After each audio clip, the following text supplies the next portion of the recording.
I'm Greg Gutfeld with Kimberly Guilfoyle, Juan Williams, Jesse Waters, and Katie Pavlich, the Five.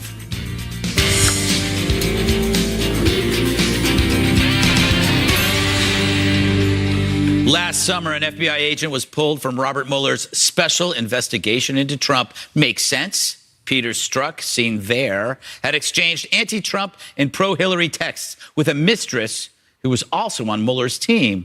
That's evidence of bias and, let's face it, stupidity. Strzok also had interviewed top Clintonites Huma Abedin and Cheryl Mills, as well as overseeing the probe into Michael Flynn, which raises this bias test. If Flynn's lies warranted a charge, why don't Huma's and Cheryl's? It's a good question, especially when the same lawyer also changed a vital phrase in Comey's statement about Hillary's emails. Grossly negligent, my nickname, became extremely careless. That small change reduced Hillary's actions from criminal to merely incompetent. And that ironically preserved Hillary's nomination, helping pave the way for Donald Trump. That's pretty hilarious. If you're not a Democrat, you should be really angry. So do these revelations mean Mueller's probe is biased? Maybe, but this whole thing went from being about colluding with Russians to anything involving a Russian. If you rooted for Drago in Rocky IV, then you're guilty. You did. I did. And it's obvious that the media craves something really big. They want a holiday ham from Mueller, but so far all they got is a fuzzy breath mint. Look at them, losing their colluding minds. I think they're shocked that the noose is tightening, because I don't know if they were arrogant or just incredibly unself-aware and really dumb about like what the job was about, how important it was, and how under the microscope every move you made would be. I think they just thought they'd go in there and flim-flam and riff through it. You know, and I think they're shocked that the noose is tightening and that people might go to jail. You're exactly right. For the rest of their lives. For the rest of their lives. They are so cute when they're nuts. You know what this is? It's called a fainting couch. You both need one, you chuckle buckets. But now we actually do have proof of collusion, not between Russia and Trump, but Hillary's camp and the FBI. Ignoring that would be grossly negligent. All right, we got some breaking news here, Jesse. From Judicial Watch, I believe, the new Justice Department records show strong support. Andrew Weissman, who was a Mueller deputy, showing strong support for, what's her name, Betsy Yates? Sally Yates. It's her refusal to, I like Sally or Betsy. Same thing. Same thing. Good breaking news handling there. Her refusal to endorse the travel ban, and he said, my deepest respect to you. I'm so proud of you. And that's a person working for Mueller. Yeah, so he praised her for defying Trump's travel ban, which is funny because the Supreme Court by 7-2 margin just upheld it as constitutional. So both of those two individuals are partisan and they're out of step with the Constitution. Hey, hold on. They didn't uphold it as constitutional. They said you can put it in place while it's in the reviewed. middle of my brilliant commentary, just let it slide and you can take it up with me when I'm finished. All right, go right ahead. It's always correct. All right. And they fought hard, the team Mueller, from keeping this communication from the public. Now, Weissman is an extremely controversial individual. He has a reputation for rule breaking, for withholding evidence, for threatening and intimidating witnesses. And I think the Houston bar called him a madman. Now, the two major prosecutions of Wall Street firms, Arthur Andersen and Merrill Lynch, he completely botched. One was overturned by the Supreme Court 9-0. The other was overturned by the Fifth District Court of Appeals. So the guy has a track record of prosecutions and convictions being overturned. He's maxed out to the Obama campaign, and he's a partisan pitbull. He doesn't belong anywhere near an investigation. Now, Mueller also, another investigator, Jeanine Ray, maxed out to the Clinton campaign, representing the Clinton Foundation, represented Hillary personally when she was fighting the email thing. So just imagine if the shoe was on their foot, Gutfeld. And you have prosecutors investigating Hillary, and they're Trump donors, or they worked for the Trump organization, and they're sending text messages about crooked Hillary, make America great again. You think the Democrats would take that lying down? No. I'd hope they have a pair of shoes, because I don't want her tripping. You know, Kimberly, there's a lot of pieces of information here that may seem small, but they add up to a pattern of bias. You have emails with these emails with a mistress, you get overlooking Huma and Cheryl. They're adjusting language to help Hillary. That's a lot of stuff. No, it is. And what you're talking about is aggregating this information. When you put it together, it makes quite a compelling case that there was a very much a lack of objectivity, that there was inherent bias in the investigation. And what's shameful is that they would put people that are so partisan, that have made actual financial contributions, and have them be part of an investigation of someone that they do not support and have gone out of their way to put their money where their mouth is and say, okay, I'm against this person. Then plus the language, the text messages, the emails. And Sarah Carter told Sean Hannity last night that through her sources, there are more emails coming out to show the bias here, and that they were really kind of out to get Flynn and President Trump and then candidate Trump at the time. So this is exactly what you don't want from anybody involved in an investigation or, injustice. That's the problem here. So you can't just blow it off and say, oh, well, who knows? No, when you add it up, it means something significant. Yeah. Katie, this is collusion. And how far does it go? Probably to the top. Well, and that opens up all kinds of questions about the Clinton email investigation, which we've all had sitting around this table questioning what the extensive nature of that investigation was. Why is it that the inner circle that played around Hillary Clinton was able to have immunity? Why is it that Cheryl Mills was allowed to be both a witness in the case and also the attorney for Hillary Clinton? And one thing that jumped out at me today is that the Justice Department is not commenting on any of this. So it must be a very awkward place for Jeff Sessions to be in, for his staff to be in, because they're the ones who have to answer to this as well. And they have a problem on their hands when it comes to special counsel. And Rod Rosenstein, who appointed the special counsel, is the one who's going to have to really look at this and go, we do have a conflict of interest here. And it's not that you can't have political opinions. Washington, D.C. is a one-stop shop for politics. That's what people do there. Sure. The problem is the conflict of interest. And clearly, there has been one on multiple occasions in a variety of cases. Imagine, though, for what you're saying, if President Trump wasn't elected and Sessions wasn't the AG, can you imagine that you might not ever hear about this? But here's the fun part, Juan. Collusion. You got to love this. If Strzok hadn't struck those words, she wouldn't have been the nominee, and you might have had a President Sanders, and you would have been laughing for the rest of the year on the 5. Oh, well, Yeah, it was let me just tell you, Gregory, I laugh a lot on the 5 because I hear some silly stuff. Keep them crying. I hear really silly Shock, stuff. chuckle, But let me and just awe. Exactly. That was excellent. Thank you so much. I appreciate that. But let me just tell you the news today, Yes. which is, of course, you're not going to hear it here, folks. But the news here You're is telling 'em. that Robert Mueller has now sought documents from Deutsche Bank Fake related news. to, guess who? Donald Trump's that finances. true? That's not true. His attorney, no, Donald Trump's attorney came out today and said the subpoena had not been Don issued. Roberts says that's incorrect. And let's get some Wait, more so do we news. need to know if that's true or not? Okay. A producer should let us know. Well, and then- Producers just said, according to Wait. John Roberts, it's not John true. Roberts says it's not true. Well, okay. How And here's dare a second- you? Major guess. How Here's a dare second you? thing. Here's a second thing to tell you, right? Fake news. Yes. Guess what? That one You're of the 0 for guys, 1. one of the guys working with Manafort had ties to the Russian Secret Service, right? Again, we're getting closer. But Closer guess to what? what? Guess what? You Now, don't what know. you hear here is, it's all about some silliness with an FBI agent. Guess what? They have opinions. They have political beliefs.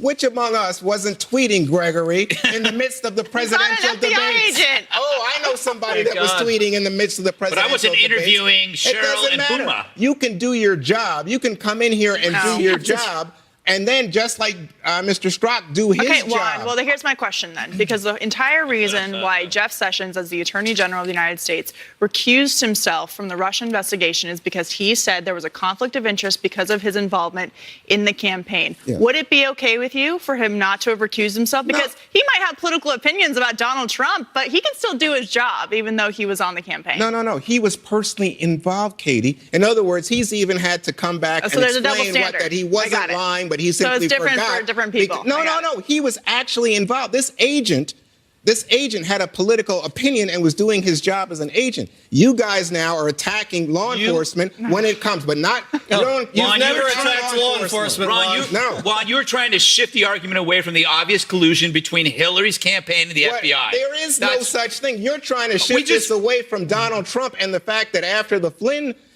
plea and admission of guilt to lying, that as you heard from Micah, Oh my gosh! I Mika. think Mika. I think the noose is tightening. Well, no, the noose is. Are we allowed to say the noose is tightening, or is that like a microaggression? I don't know. Or is it a banned phrase? Yeah. A ban on people who've died by lynching. I have no I idea. don't know. It sounds really. But here's the thing, Jesse. The point is, the noose is tightening. They're actually lowering the bar for what they want. First, they wanted collusion. Now they're looking for obstruction of justice. They're probably not going to get that either. They've been investigating collusion for 2 years. If they had found collusion, it would have leaked by now. They haven't found collusion, so now they're trying to build an obstruction case. That's what they and do, probably try to impeach this guy. Now, Juan, let me just go back to something you said. Yeah. I don't have a problem if someone's donating to a Democrat or donating to Republicans and they're the lead prosecutor going after a gun manufacturer or a large corporation or through an Indian reservation or something like that. This is politics.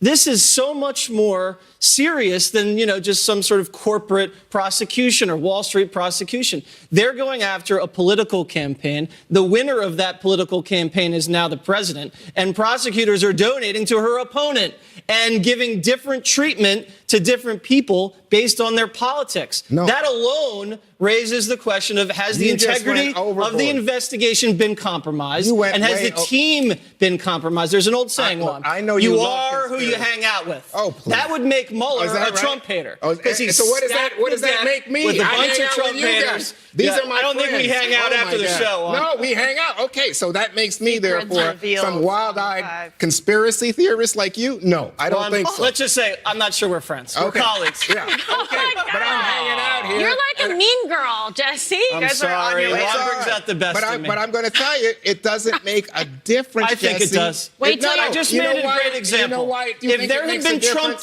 donors investigating Hillary, you would have What? raised hell. I'm sure there were, because guess what? Oh, you got, sure there? You got FBI Are you agents sure, Juan? of all political stripes. I'm not so sure there were. Oh, Tired I'm of sure guessing there were. what? I'm tired of guessing what? Guess what? Guess what? Guess what? Guess what? We're going to go to a tease, all right? And Guess you're, what, you're Juan? not an A FBI tease. agent. A tease. So Armageddon up next. wasn't that just it? Pelosi's idea of the end times, the Republican tax bill. It is the end of the road. This healthcare, the debate on healthcare is life, death. This is Armageddon. This is a very big deal because you know why? There's really a very hard way to come back from this. They take us further, more deeply into debt. What can you do but raise taxes? Yes, more fear-mongering from the top Democrat in the House, and she's not the only one in her party using scare tactics to condemn the sweeping legislation. Here's Obama economic advisor Larry Summers. When people lose health insurance, they're less likely to get preventive care. They're more likely to defer health care they need, and ultimately they're more likely to die. My piece explains why an estimate that thousands will die as a consequence of this bill is actually a very conservative estimate.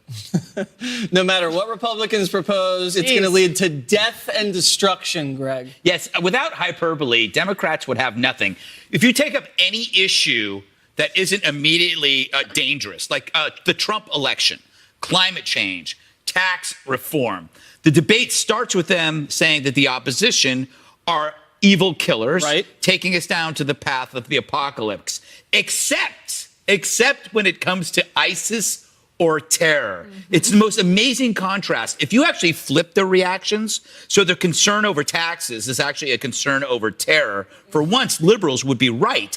So that what does this tell you? Liberals only feel outrage if they can direct it at the Marxist, progressive, approved enemy, which is the West. So when it's climate change or the election or taxes, you are evil because you are the West. You can never say anything about ISIS or terror in the same vein. So Republicans are more deadly than ISIS. Exactly. Katie, is that what you were getting? It's like the boy that Yeah. cried wolf, though. How long can they keep this This up? is such a lazy argument that they've made. I mean, remember the ad that Nancy Pelosi's allies ran with Paul Ryan pushing an old grandma off a cliff when they were trying to do Medicare reform, excuse me. I mean, this is an argument they've been using forever. And now I understand, after hearing from Larry Summers, why the Obama economy was so bad. And for him to suggest that because people are forced to buy Obamacare, that they somehow have health care is a complete and utter lie. The insurance under Obamacare doesn't necessarily provide you any health care, first of all, because it's too expensive. And second of all, because there's a few, not enough doctors now, and the demand for health care has gone through the roof as a result. Waiting times for health care have increased. Rural hospitals have closed. So this idea now that we're allowing people to get out of an entitlement program, which is Obamacare, of course was terrifying to Democrats, because that means that people can spend their own money and buy their own health care, opening up a whole nother market, which is an indictment of government-run health insurance. You know what really killed people, Juan? Tell me. The Obama VA scandal. People actually died there. Remember that? Oh, yeah.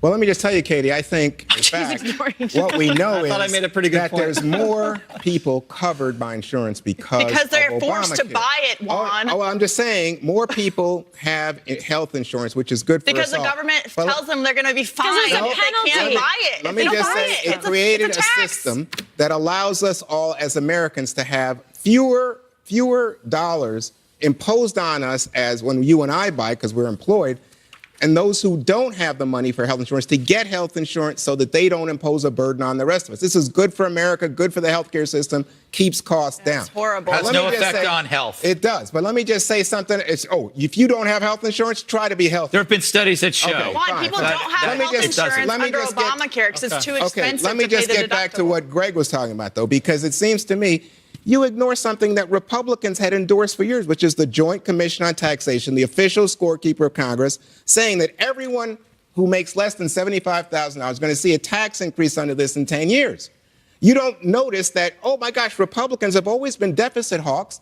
And what do we see from the official scorekeepers? 1.5 trillion additional costs added to our deficit. So it seems to me like you don't have to say Armageddon. I think she's trying to be hyperbolic, because she's trying to make So you the agree case. with me? But I think she is right when she says, and by the way, most Americans, guess what? Most Americans agree this is a bad bill. All right, Hey, let's I'm get not crazy about the bill, but that's I'm not what I know, setting my so hair why- on fire. So why Let's are you get- over there defending? let's get No, Kimberly I'm condemning the behavior which is hypocritical. They don't act this way when it comes to existential threats, Oh, I see. but then they exaggerate. You're picking on the Right. fact that Democrats criticize it, even though you don't like the bill yourself. No, that they agree. vow that the people You involved agree, in it though. are murderous monsters and everybody's going to Right. die. But Juan agrees with what you said. I know. You said of their, very liberal use of hyperbole, and then he said the language was hyperbolic. So Yes, I agree with that, You're but agreeing You with live in a I'm just hyperbolic surprised. chamber. I know. That's why But he I'm looks just so good. surprised that Greg would. All right. I mean, the audience must have come away from Greg's monologue thinking,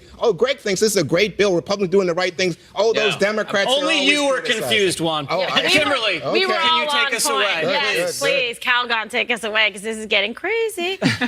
Americans are very tired of this language, of the semantic gymnastics that the Democrats and the libs put forward to scare them, throwing Granny off the cliff or this or that. It's enough already for them, and especially because they are seeing the impact of Obamacare having literally pulled dollars out of their pockets that they wanted to be able to have for their families to be able to use for other things that they needed. Instead, what's happened here under the Obamacare is that people were being forced and penalized and basically tied to a chair and say, give us your money to pay for the uninsured, et cetera. How is that something that should be allowed? So now we're trying to improve on that. And yes, there's going to be some bumps along the way, but it is overall going to be an improvement and better for the working class Americans. And if you look at the bill and the contents of the bill, Democrats have been arguing for decades that they are the champions of the middle class. Where here we are with an actual piece of legislation that is going to give the middle class a tax cut across the board. And guess what? People in the higher tax brackets are going to get a tax hike. So why are Democrats complaining about it? Wow, I hope Guy that Benson and Charlie audience Kirk is- agree with audience, you. go look for yourself at independent analysis. Nobody thinks that the rich and corporations are taking a tax hike. You know what I think was Armageddon? The Obamacare website. Oh, yeah. John Conyers is out of Congress for now. There's a twist. Up next.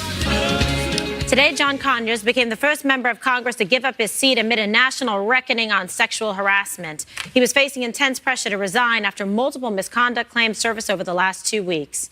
He announced his retirement on a radio show this morning, but still denied the allegations against him. This goes with the issue of politics, the game of politics, which we're in. We take what happens, we deal with it, we pass on and move on forward as we keep going, trying to make as much as we can of this tremendous opportunity that's been given me for so long. The 88-year-old says his legacy will continue through his children and endorsed his son, John Conyers III, for his vacant seat. Greggins. Is this royalty or a republic?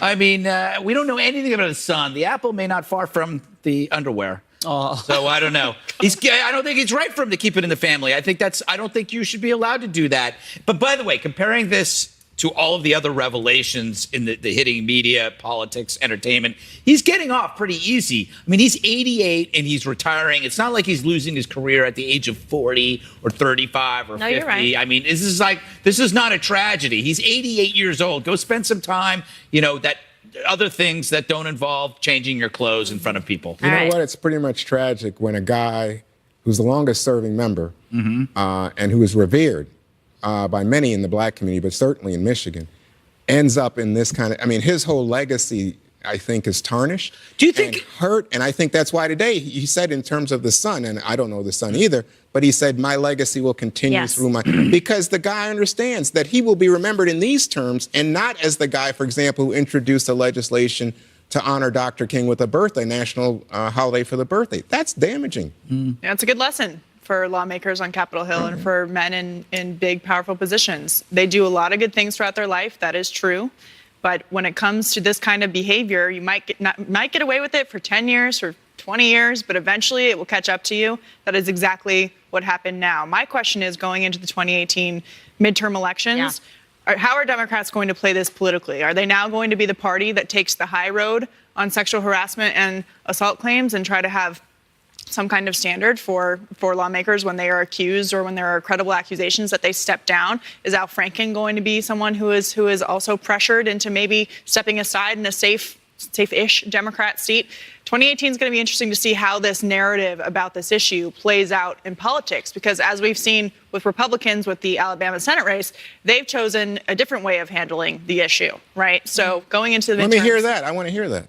They've just chosen, based on how Democrats have reacted for 30 years to sexual assault claims, like Bill Clinton, just double down, deny, drag the victims through the mud. They've taken that playbook and used it and said, we're not going to give up our power, because Democrats never do. And if we're all going to be in the dirt on this thing, well, then we're going to have our own people who are going to vote for an agenda doing that voting. Whereas maybe we'll see a change. So you think it's comparable? You think that what Roy Moore is accused of doing? I'm not comparing them. I'm just saying generally. Because I don't see any. I don't think it's comparable. What Al Franken or John Conyers touching a woman is with in terms of Roy Moore asking 14-year-olds to take their clothes off. Okay, but that is an allegation. That's what I said. Right, but there's an investigation going forward on it. What about there's more in women these other every instances, day, there's Kimberly. Photographic evidence. There's money paid. So And my there's point is, you political have to points, have right. due process with each situation. We're not trying to say, okay, this is pretty bad, this is really bad, this is so-so. It's just, okay, has there been a settlement paid? Okay, is there photographic evidence or otherwise, or eyewitnesses, recipient to the time when the assault or the conduct occurred? That's how you run an investigation. That's what we do in this country. We don't just say something because somebody's been accused of it and say, all right, fine, you're done. That's not how it works. But that Conyers didn't have any investigation. He's been forced to resign by Democrats, right? Because of his behavior and because, as you point out, midterm elections coming up. No, I thought I was going to go to her point, which is that apparently he used office money, taxpayer dollars, as hush money for a woman. Too. But that's not to say that this is comparable to what Roy Moore is. I was not comparing them. I was simply saying there's the issue of sexual harassment and sexual assault, to whatever degree, is going to be a political topic in the 2018 midterms, and it will be interesting to see how Democrats handle it, and it will be interesting to see how Republicans handle it as well. Okay, so Jesse, rain brilliance. Okay, well, listen, he did the right thing. It took him a little while to get there. He was a lame duck and a sitting duck, because he could have been blackmailed, too. And remember how the Democrats got here. First, they said he was iconic. Then they raised doubts about the accusers. Then they played the race card. So the guy was old. It was a safe seat. It's Congress. It's not a Senate seat. It's a lot easier to kick a guy out like that. But there's a lot of lessons here. The public will not stomach a sexual harassment settlement with taxpayer money. They just won't. Also, another takeaway, whenever you settle, especially more than one suit, you're always going to be assumed to be guilty in the court of public opinion.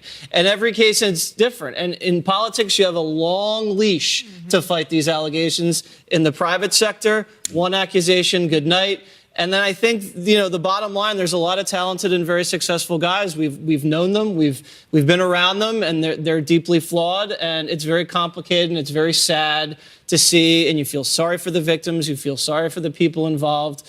But, it happens, and, it's not a good thing, and we shouldn't be celebrating it either. There needs to be a retirement home. Yeah. There's so many of these guys. Where are they going? They just go off and they disappear. There needs to be a place for them where they could just for them. Just for them. Have a closed robe curfew at 10 p.m. Oh, my God. All righty. More drama from self-promoter LeVar Ball ahead on the 5. Remember the dad who refused to thank President Trump for helping his son dodge punishment once he was accused of shoplifting in China? Mr. Trump called LeVar Ball an ungrateful fool. Now that, quote, fool, is pulling his son out of school. First, here's LiAngelo Ball in a new interview talking about what he did overseas. We all went out one night, went through the malls, went to the Louis Vuitton store, and people started taking stuff, and then, me just not thinking and being with them, I took something too. I didn't realize till I got back to my hotel, I'm like, that was stupid. Sure enough, the next morning, the police came and got us. LiAngelo was among 3 players suspended from the UCLA basketball team. Now, Papa isn't happy his son is benched, so he's yanked him out of the university. Here's why. China already said, okay, he made a bad mistake. We're going to drop the charges. That's the punishment they gave him. Now we over here. We got to serve some more punishment? He apologized. What is the long process for? We only went to UCLA, one and done, to play basketball. I'm going to get Jello in shape. We're going to do some other things, and he's going to be headed to the NBA. Wow. Now, let me tell you something. I just think this dad, who it seems to me is like just, he is like a black Trump. He's just talking, Oh my selling gosh. stuff, selling wolf tickets. But why he would say this about his son, I don't get it, because I think the son was lucky to get out of jail in China. Yeah. So, do you want to start? Where do you begin? But it sounds like he's had some discussions with teams, or where he thinks his son's just going to go straight to the NBA. In fact, the NBA general managers, Kimberly, have said this kid's not an all-star. Remember, his brother, who plays for the Lakers, was an Don't tell All-American. it to LeVar Ball, because if he says it, it's so ordained. I mean, I don't know. I felt bad for the kid. He's kind of sitting there like, whatever. What can he say? I think his dad's like running the show. And he's like the equivalent of like a stage mom, Like, I don't know. And his like son is like in the pageant, and he's like, this is what you're going to do. Does this work out, Jesse? What do you think? No, it doesn't. I mean, but this guy has more charisma in his pinky than I think most all of us. I love to watch him on television. He's fantastic. But now the rest of the country is getting to see what a wacko this guy really is. He's basically pulling his son out of UCLA so he doesn't have to suffer the consequences for stealing. So he's going to go one and done at another school? No, he's not. NBA scout says he's not a first round, second rounder. He's not even on the radar.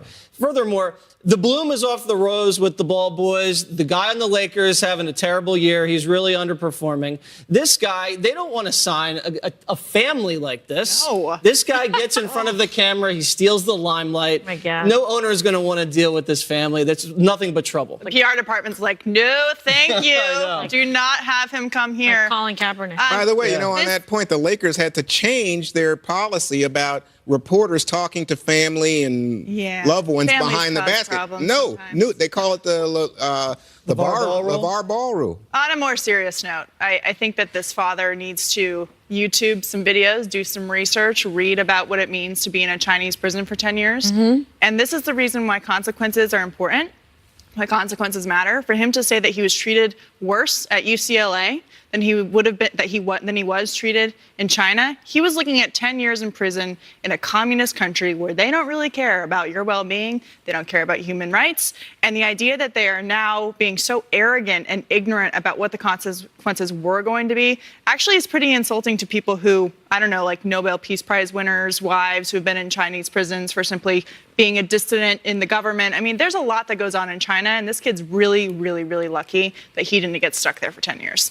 Well, Katie makes such an important point, but I want to talk about silliness, Greg. And the silliness is that LeVar also sent a pair of sneakers, red, white, and blue, to President Trump, but he says the president hasn't thanked him. They are kindred. They are kindred spirits. I'm going to defend the father. If you're majoring in molecular biology and you're suspended indefinitely from the lab, what do? You got to leave school. The father's honest. His son's only there to play basketball, and if he's not playing basketball, what's the point? Study, please. Right. An indefinite suspension is in effect asking him to leave. Wow, but what about, and I think lots of people on this What about panel a great said education from UCLA? UCLA? Come on. No, wait a second. I'm from Berkeley. Berkeley is way better than UCLA. UCLA is like the basement school of UC. The UC system. You go to UCLA just for the weather. You go to Berkeley for the brains. Okay, but let me just say, as a dad, it's important not to tell your kids it's okay to steal. That was wrong. You got to send some lessons. All right. point. How young is too young to be on social media? Controversy over Facebook's new app for kids. It's coming up next. Well, as if kids aren't already glued enough to their smartphones, Facebook is giving them more reason to be addicted to their devices. The social media giant is now targeting preteens with a new app called Messenger Kids. It requires parents of children under 13 to approve contacts so they can chat with their friends and doodle on pictures they send to one another. Facebook says the point of it is to provide a more controlled environment for kids who are already connecting with each other on their phones. But of course, there's always concern about safety when it comes to children. So I'm going to defer to the parents on this side of the table. As a kid who wasn't even allowed to watch MTV, this freaks me out a little bit. But it seems like they've put some things in place to make sure the kids are safe. Yeah, I'm afraid my daughters are going to go on Facebook and write nasty things under my videos on my page. No, anonymously. That's my biggest fear. I don't want them on screens any more than they already are. They're already watching too much TV. I can't control it. They're on my phone. They're on everyone's phone. I don't like it. I want them to play outside and use their imagination. I think that's healthy. And it's a magnet for perverts. You know, can you get up there and pretend you're 13 and then you're really 45 and go on and start According to conversating? Facebook, they have implemented a number of restrictions so that parents have to approve who the kids are talking to. The contacts have to be approved. The kids don't actually sign up for the account. It's through the parents. So essentially, it's just something on the parents' phone or iPad that they can it's probably a bunch get of into. Russian bots or something like that. Maybe that's Blame it on the Russians. always a collusion with the Russians. Look, I think this is well-intentioned, right? I mean, I don't know. We'll have to see how it works out. There's not a lot of bugs in it in terms of, like Jesse says, people being able to breach it or get on there to use it for untoward, inappropriate purposes. So we have to watch out for that. But in general, parents have to monitor and have, I guess, like guides on there and to make sure and restrictions on a lot of things. Juan, your cable, too. Are screens melting the brains of the youth? Is this why everyone hates millennials? I don't think there's any question it changes the way your brain works and the way you interact socially with people. The big question is the one Jesse touched on, which is, people who would approach these young people over social media in ways that you can't trace as a parent, as a responsible adult, and then set up tragedy. So, I mean, we live in an era of a lot of this kind of, sexual stuff, and we don't need it. I mean, kids should not be exposed to that, even if it's of their own choosing.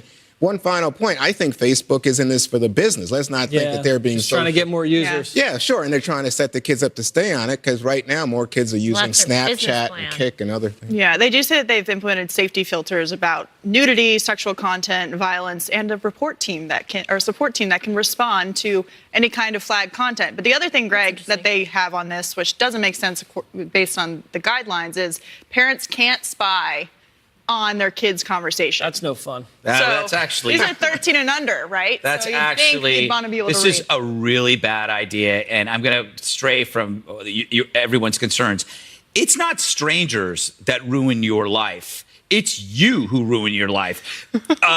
You are handing something that makes permanent the things that they say. Now, have you ever listened to a child? Right. The things they say make no sense. I was just called Poop Dad. Exactly. And you know what that means? What? Oh, look it up. Some parts of this town, it's not pretty, Jesse. But I'm telling you this. Children have a hard enough time communicating in real life. If they're going on to a network where what they say is permanent. Yeah. And we know young people are ruining their careers and their lives right now for stupid tweets. These children will know, we always say children are the future. No, because they will no longer have a future because there's crap they said that they were 12 and they're 13. And what if they can say stuff about you? They can go on there and say, oh, last night Daddy and Mommy were smoking cigarettes that smelled really funny, and then they were eating bowls of Cool Whip. They could start talking. They could ruin your reputation, and that stuff. It's a permanent bathroom wall. Adults are ruining their lives. They're losing their jobs for old tweets. This is not a good thing for parents. And a stranger isn't going to ruin your kid's life. Your kid will be fine doing it himself. Well, that's what then you're telling them they have to be off of social media and not have these accounts, which, by the way, a lot of my friends in the FBI say that. They have to be very careful what you do and don't have your children on Snapchat or Instagram accounts or things like that, because this is where they can get in trouble, and it's a permanent record. You go for a job, or if you ever want to get a job and work for the FBI or the CIA or anything like that, sorry. Read the Hardy Boys or Nancy Drew. Somebody should talk to Donald Trump. Maybe his parents might take it away. Maybe. We'll see. One more thing is up next.